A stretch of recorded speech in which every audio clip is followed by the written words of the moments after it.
Okay, you might want to take out a piece of loose leaf paper so that you can take some notes or copy down some examples that we're going to work through. Today we are going to talk about factoring completely. So factoring completely just really means that you have to factor the problem more than one time.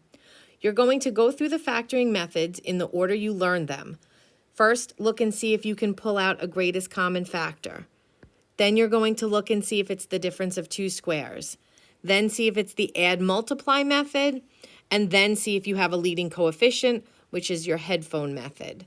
Once you have factored, see if you can factor what's left in any of the parentheses. Don't throw away any GCF or other factors in your final answer. So it's not really difficult, it's just sort of doing two problems or three problems in one. So if we look at the first example, we always want to make sure that we look first to see if there's a greatest common factor. When I look at this, I notice all of these are divisible by 3.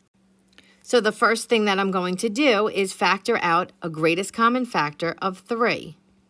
If I do that, I'm left with x squared plus x minus 6. So now, if I look at the parentheses, because it says completely, I have to say, can I factor it again? In the parentheses, I know that this is my AM method. So I'm looking for numbers that add to 1 and multiply to negative 6. So I'm going to write my negative 6 off to the side. It's 1 and 6, 2 and 3. Since this is negative, one of these has to be negative. The pair that add to the 1 over here are these. So do not throw away that greatest common factor. And then, if I factor this parentheses, it factors to x minus 2 and x plus 3. So it's nothing really new, it's just combining two skills in one problem. If I look at number 2, the first thing that I notice is both of these terms here are divisible by 5. So my greatest common factor here is 5. Now, I'm going to look at what I have left in the parentheses. Hopefully you see x squared is a perfect square and 100 is a perfect square. So this we can factor using the difference of two squares.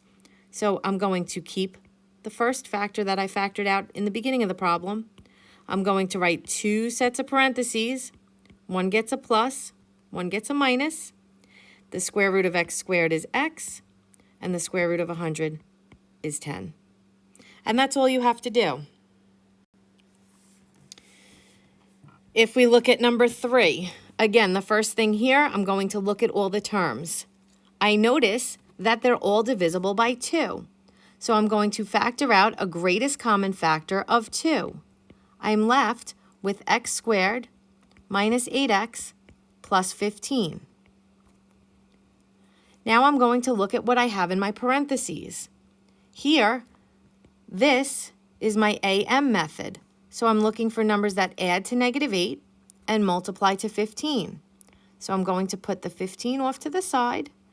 I'm going to say 1, 15, 2, 3, and 5. 4 does not go into it. 5 is already in my list. Since we're multiplying to a positive, but when I add, I want a negative, both of these have to be negative. So my two numbers that add to negative 8 are these. So I'm going to copy down what I already pulled out of the question, and then I'm going to break this down with my AM method to be x minus 3, x minus 5. And this is my final answer. If I look at number 4, again, you always want to look for a greatest common factor first because it will make all the numbers you're dealing with lower. I notice these are both divisible by 2. So then I'm left with x to the 4th minus 81. Now I'm going to look at the parentheses. This, hopefully, you recognize, is also a dots question. So I'm going to copy down the 2 because we cannot throw that away. The square root of x to the 4th is x squared. So this becomes a plus and a minus x squared, x squared. The square root of 81 is 9, so I get a 9 and a 9. Now again, I want to look at the parentheses because if you notice here, this is also a dots question. Remember, the D stands for difference, so we can do it here. We cannot do it on the first one. Not a minus, so we cannot do that one. So this one can get factored further. And this, if we factor x squared minus 9, we get x plus 3, x minus 3. But in our answer, we don't want to throw out things that we previously factored. So I'm going to rewrite that one, and I'm going to rewrite that one, and this becomes my answer. So it's 2, x squared minus 9, x plus 3, x minus 3. Again, nothing new. It's just doing the skills that you already know how. If we look at number 5, I have 9x squared plus 3x minus 90. First thing, let's pull out a greatest common factor of 3 so that we're working with smaller numbers. 3x squared plus 1x minus 30. Now, if I look at what I'm left with in parentheses, I notice I have a number in front of my x squared, so that becomes my headphone method. So 3 times negative 30 is negative 90. We're going to go through and list all the factors of 90. 1 and 90, 2 and 45, 3 and 30. 4 does not go into 90. 5 goes into 90 18 times. 90 divided by 6. I'm cheating with my calculator a bit. 6 and 15. 7 does not go into 90. 8 does not go into 90. 9 goes into 90 10 times. And then if I want to, the next number here would be 10. It's already on my list. So here I want to add to 1. I want to add to 1. Since this here is a negative, one of these has to be negative. And if I start adding my factors, here's where I get my 1. So I'm going to expand the middle. So don't forget about this 3 off to the side. So I'm going to write 3x squared minus 9x plus 10x minus 30. We're then going to cut this problem in half. Again, don't forget about that 3 over there. So on the left side of what's in the parentheses, I can take out a 3x. I'm left with x minus 3. I need to be left with x minus 3 here, so I pull out a 10.